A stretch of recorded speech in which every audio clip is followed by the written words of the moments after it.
That's scary, man. SeaBass is coming. Dude, you know what's really funny about this right now, them playing for 4th, is I feel like I remember this matchup happening like winners round 2 like a few weeks ago. I can definitely see it. I mean, the thing is, like, MNI has beaten SeaBass before. It's close games, but, like, this is the thing. When SeaBass starts to play more and more confident, he gets more and more scary. It's like, it's that Ganon with confidence. But I definitely think MNI can definitely, like, show him up. Because, like, MNI gets intimidated. Because, like, it's just, I think the nature of his play, MNI goes for it all. So, like, he's not afraid.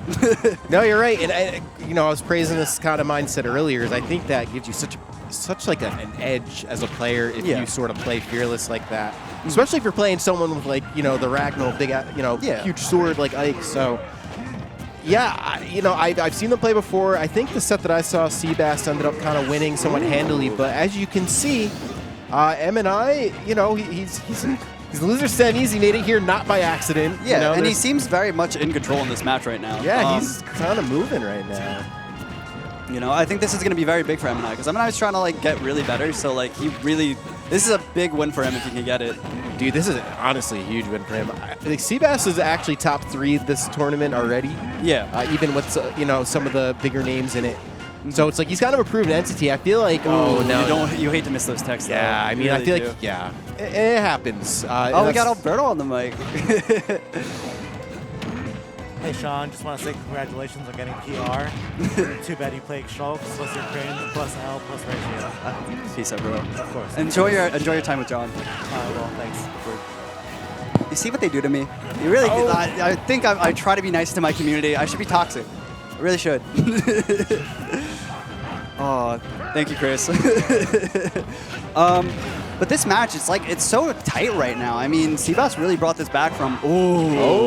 I feel like MNI is definitely one not to get caught by that, though. I mean, I would. Oh my God! He just flushed him. He really did. Dude, that was so cool. That was a read. I mean, SeaBass got it right back, but that still looked nice. It'll be a fun clip regardless. Yeah, for sure. Anytime you see 2 stocks taken within a couple seconds, it's always fun. But all right, man, here we go. Last stock apiece, first game. Who's going to set the precedent, man? I don't know, because this set is sort of a slugfest in general. Yeah. No, it's going to be very hard for both players. I mean, wow, that was a nice chokehold. Okay. Ooh. See, that's so scary because he puts you in that situation and he hits that back or you're dead. You would have been dead, yeah. He turned around and everything. Oh, God. Okay, yeah, SeaBass wasted. He says, I'm just going to wait. If MNI can be less cheeky with those F smashes, I mean, it's a good idea, but, like, it gets his opponent off stage for free. Like, those F tilters are so much better, I feel. Yeah, I feel like an F smash like that, you could totally catch someone. For sure. Oh, that was so smart. Yeah, really good fair at the ledge, man. And I feel like you see SeaBass win so many games with that, too. But yeah, I feel like if MNI could sort of settle down and he throws those F smashes out, but sometimes it's like if he just waits like half a second later, you totally catch someone off guard, you know what I mean? It's just hype. This match is, like, so hype. I'm like, I can't front with you. It's like, these players, they have 2 distinct styles. Like, I feel like SeaBass plays very smart. Like, he'll play your counterplay, but MNI plays like a Ganon player should. But he plays Ike. Yeah, he just kind of goes in, dude. He goes for it. Yeah. But he's really good with it, too. Like, he'll get his confirms and, like... Right. I will shout out, MNI has a lot of improvement recently. Yeah, and, like, look at that, like, down tilt. Like, he waited for that F tilt and, like...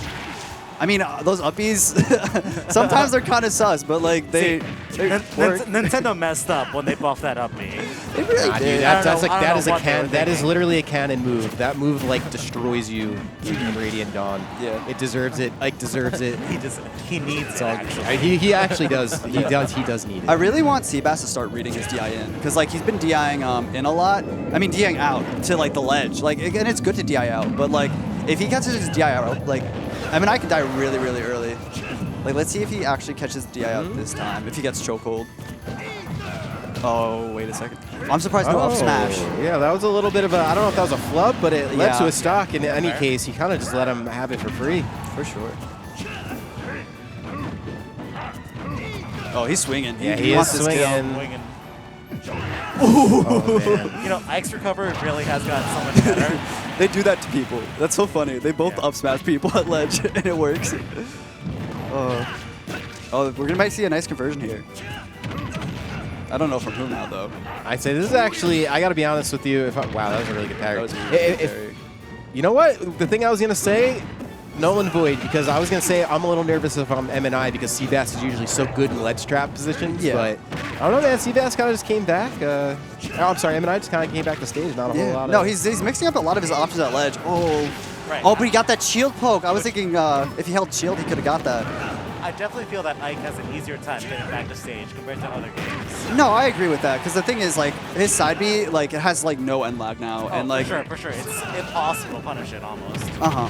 You have to wait for the option that comes after. Kind of like with a lot of sorties. It seems like SeaBass is just like playing very solidly. I mean, he isn't playing like crazy good. Because, like, he has to, like, he can up B at ledge a lot, and, like, he catches people's standard shield get up. But, I mean, I guess MNI hasn't been really doing that. Okay, yeah. I think he's really been starting to read MNI. Yeah, and that's, you definitely don't want to get and start reading you like that. Yeah, because, I mean, SeaBass is usually pretty good on, like, kind of just anticipating, let alone reading what you're going to do, so.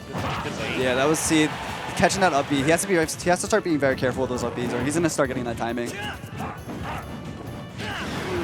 Ganon's back air hitbox is so, like, bad. Oh my god. Fuck. That hurts.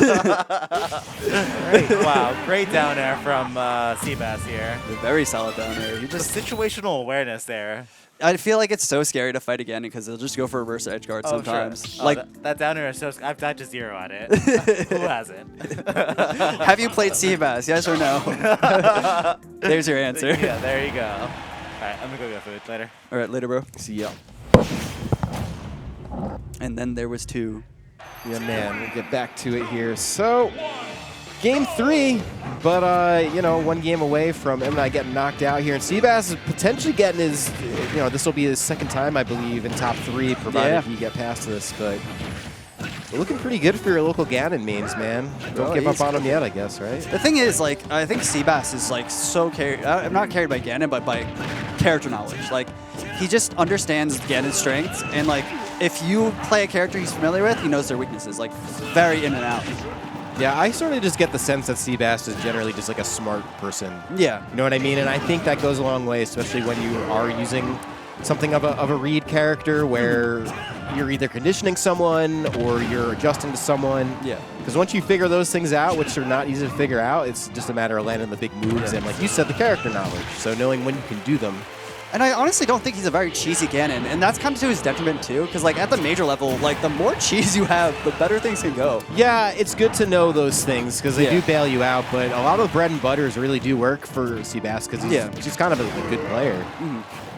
All right, let's see if he has it. Oh, that's surprising because MNI plays his brother is Steven Sharp. It's Overbass. Oh my god! Yeah, that's a lot of damage. But okay. MNI is really good at timing that eruption. So, like, I'm surprised he was able to make it back. But, like, on the other hand, like, Ganon also has that, like, little hand hitbox, too. Yeah, well, regardless of all of that, MNI at least stopping the bleeding a little bit. Because Howell is looking...